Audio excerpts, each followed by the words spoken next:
just kumni achi bet na lai zin hi chia ilung don naw isu melu ta hi ta bang lai ta normal life I am life wa ko na ke bol jong thupun jong hai poi hunguvin nagal wa hu chitai athini ho jong ka hu do e ajon investment se apet pe na thil so apet pe na edin pioi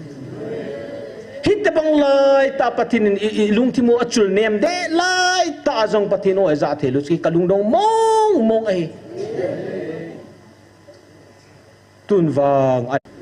just kumni achi bet na lai zin hi chia ilung don naw isu melu ta hi ta bang lai ta normal life I am life wa ko na ke bol jong thupun jong hai poi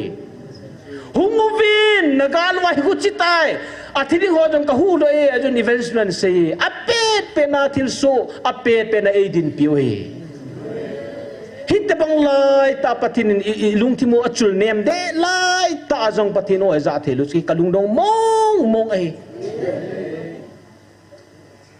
tun wang